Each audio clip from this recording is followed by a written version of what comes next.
आए दिन जिस तरीके से नई उम्र के युवा आपराधिक घटनाओं को अंजाम दे रहे हैं, यह चिंता का विषय है। बीते कई दिनों से कुछ ऐसी ही घटनाएं लगातार सामने आ रही हैं। कुछ ही महीनों पहले छतरपुर का श्रद्धा और आफ्ताब का मामला, फिर द्वारका में हुआ मामला, लेकिन ताजा मामला राजधानी दिल्ली के शाबाद डेरी बदरपुर और नीम सराय का है, जहां किस तरीके से धारदार चाकू से वार करके जान ली गई है। लगातार देखा जा रहा है कि युवाओं की मनोदशा बदले का भाव लेने वाली हो रही है। इन सभी को लेकर हमने मनोवैज्ञानिक डॉक्टर अंकिता प्रियदर्शनी से विस्तार से जानकारी ली। तो उन्होंने बताया कि आजकल जिस तरीके से समाज का ढांचा बदल रहा है, युवाओं में फ्रस्ट्रेशन, टॉलरेंस हैंडल करने की क्षमता कहीं ना कहीं खत्म होती जा रही है। हम ऐसे सामाजिक वातावरण में जी रहे हैं जहां पर यह दिल मांगे मोर, हर आदमी को बड़ी गाड़ी, बड़ा घर, दूसरे की शोहरत नजर आती है। आजकल जिस तरीके से युवाओं में प्यार का एंगल, पैशन ऑफ क्राइम के प्रति लगाव बढ़ रहा है, यह उनकी दशा को, उनकी मनोस्थिति को बदल रहा है। और यही कारण है कि युवा किसी भी आपराधिक घटना को अंजाम देने से नहीं डर रहे हैं। सबसे पहले आप अपना नाम बता दें मैडम। मेरा नाम डॉक्टर अंकिता प्रियदर्शनी है और मैं एक मनोरोग विशेषज्ञ यानी कि साइकाइट्रिस्ट हूँ। मैं फ़िलहाल देहरादून मैक्स के साथ एसोसिएटेड हूँ। उसके साथ साथ मैं अपना प्राइवेट प्रैक्टिस भी करती हूँ by the name of thriving minds. Madam, जिस तरीके से साक्षी के साथ और अभी बदरपुर में, अभी आज नेपसराय में लगातार चाकू से वार हो रहे हैं, क्या कहेंगे आप? देखिए, ये एक तरीके का मनोविकार का ही रूप है।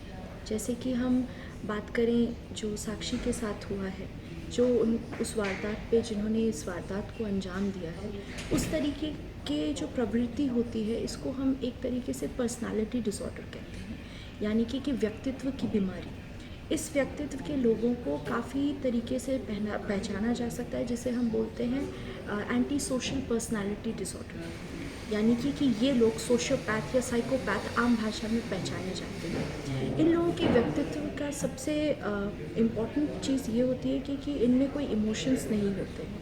ये काफ़ी ज़्यादा क्रिमिनल मेंटालिटी के लोग होते हैं। इनको रूल्स ब्रेक करने में, यानी कि जो सामाजिक नियम हैं उनके उल्लंघन को करने में मज़ा आता है। काफ़ी हद तक ये व्यसन यानी एडिक्शन का भी शिकार होते हैं। इस तरीके की मेंटालिटी अक्सर इन तरीके के क्रिमिनल एक्ट्स को अंजाम देती है। तो ये कोई नई चीज़ नहीं है, ये अक्सर बहुत ही कॉमन है आजकल की सोसाइटी में। क्योंकि हम लोग अगर बात करें पर्सनालिटी डिसऑर्डर्स का, ये एक तरीके की नई लहर है बीमारियों में जो आ रही है। तो हमें इस चीज़ के ऊपर बहुत संवेदनशील रहना चाहिए, इस चीज़ को देखना चाहिए कि किसी भी तरीके से जो भी क्रिमिनल मेंटालिटी हो, उसको एक सिर्फ और सिर्फ क्राइम की तरीके से नहीं, एक साइकाइट्रिक प्रॉब्लम यानी कि मेंटल हेल्थ प्रॉब्लम के तरीके से भी, उसके नज़र से भी उसे देखना है।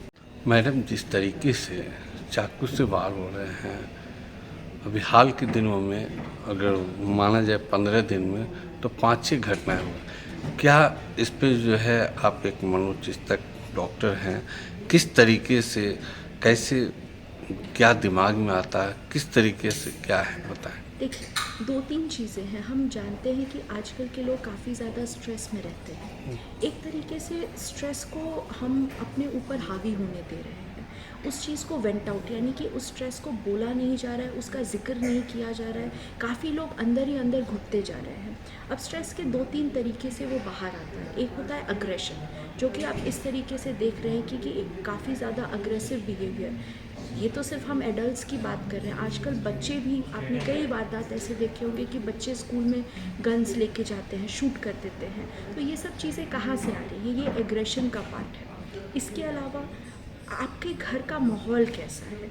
अक्सर ये सब चीज़ें जो है, जो हम एज अ साइकाइट्रिस्ट में देखती हूँ, ये नेचर एंड नर्चर का कमाल होता है।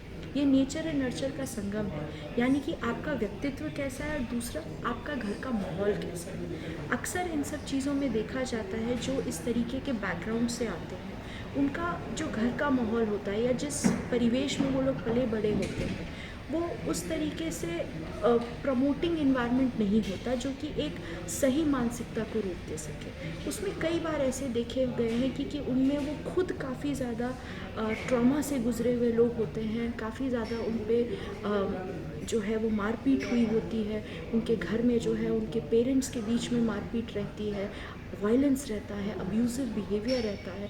उन सब परिवेश से निकले हुए मानसिकता इन्हीं तरीके के क्रिमिनल एक्टिविटीज़ को अंजाम देती है।